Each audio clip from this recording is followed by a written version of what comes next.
Hello and welcome back to another video of Sharpey's World as I give you my 5 top tips for travelling to New York City.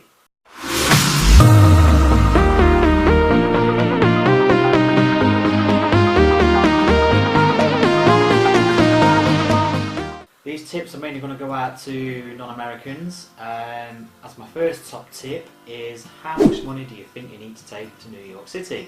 If you've got a budget in mind or how much money that you think you're going to spend, I'd probably add about 50% to that. The reason is you might have one of those city passes or attraction passes to get you in certain attractions, but there's so much to do in New York City, and if you've got time and you want to cram everything in, of course there's all these little extras that you might want to do. You might not think about ice skating, but then see ice skating and go for it. Of course it all adds up. But the biggest thing about needing more money is in New York City you'll find delis, clothes shops, sweet shops, every single street and then every single avenue you're going to find these shops. You're in New York City, go and spoil yourself, spend that extra bit of money. But also it's things like the taxes. Now the price you obviously see isn't the price you pay.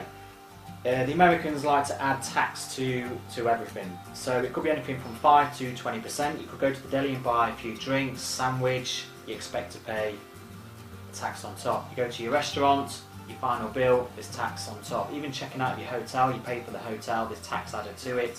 Taxes, tax added to it. Now also is the tipping. Now the American culture is to tip. Waitresses, taxi staff, hotel staff, they're all on low wages. They do rely on these tips. They will get a good service if you tip them. You could go to the bar, you buy a couple of drinks, $1 or $2 per drink should be fine. If you do it on a tab, anything up to 20%, mainly 15 to 20% you expect to pay extra on top. Your restaurant bill, again 20%. Your taxi, about 5-10%. Even tip your maids. You will get a nice clean room if you do tip your maids. They do appreciate, just leave a $5 bill on your bed, put a little note saying thank you to the maid. The good thing is the New York City people are very friendly people, so if you're struggling to get around the city, you need a bit of navigation, ask a local, they're happy to help, chuck them a couple of dollars. Tip number 2 is the walk-in. Now be prepared to walk everywhere, but it's the best thing to do to see New York City. The first thing you're going to do when you get there, you'll be constantly like this. You'll be looking up at the tall skyscrapers, the buildings, the city lights. You don't want to miss anything. So the first couple of days at least, you're going to be walking everywhere. Be prepared for your aching legs, your aching back. You could set out in the morning, constantly walk, come back at night, you're going to be shattered.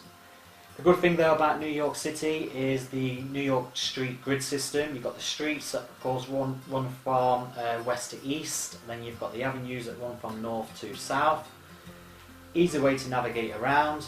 If you go to Central Park, give yourself a good few hours to get around Central Park. There's plenty to do in Central Park to spend the time there anyway. Now this leads me on to my tip number 3, and is the queuing up. It's not only are you going to walk everywhere, but you need to expect to queue up. Your main attractions, Statue of Liberty, Empire State Building, it's all airport tight security, so it makes the queues long. So when you're going somewhere, the best thing to do is make sure you nip to the toilet beforehand. You're queuing up, there's no toilets, there's no sitting down. Take a little snack, a drink, maybe not too much because you don't want to go and need the toilet. Especially things like Empire State Building, where you might want to go when it's dusk so you can see all the lights coming on, watch the New York City skyline as it gets dark, see the sunset, which is fantastic by the way. You need to give yourself plenty of time to be in a queue, and I'd give yourself a good couple of hours, and that's how long it can take, especially if you go at peak times. And again, dusk is one of those peak times. Now, tip number 4 is the ticket touts. Don't get me wrong, the ticket touts, they're there to offer you great deals, but they can be annoying, especially when you're around Times Square, Broadway.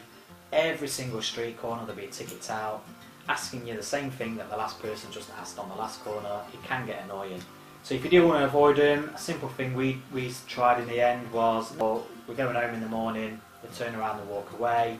Or another good one was, yeah, we did that yesterday, or we've done that last night, or we've booked to go tomorrow, again they turn around and walk away. So don't get me wrong, they do offer some good deals, they've got some good prices, so if you want to speak to them, go ahead and speak to them, they're all friendly, they don't hassle you too much.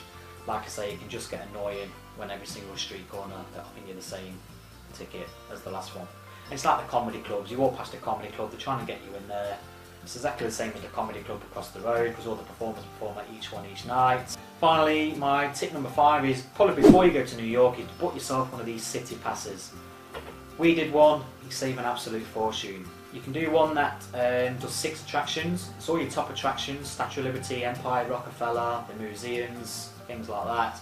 Yes, the museums, you might think they're free, give you a suggested price, so what you need to waste a city pass on it for, but what your city pass will do is to get you in the extras. So if you want to go into an extra room or the certain theatre showings, the city pass will do that. You also get to queue jump on these museums as well. They will not let you queue jump for things like the Statue and Empire. You have got to queue up in that hour or 2 queue. You save an absolute fortune.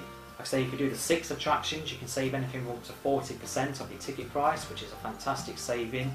We were there 4 days, so we only did 3 attractions, but we saved 25% of our ticket prices. Again, it saves us a fortune, and it takes you back to tip number 1, is how much money do you think you're going to need to take to New York City. So there's my 5 top tips that I think will help you for people travelling to New York or America itself. If you like the video, give us a thumbs up. If you want to subscribe, make sure you subscribe down below. And hopefully I should see you next time on Sharpey's World.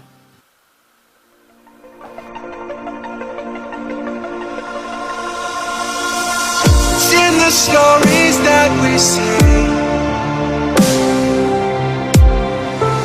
someone's waiting to be told. Acting compasses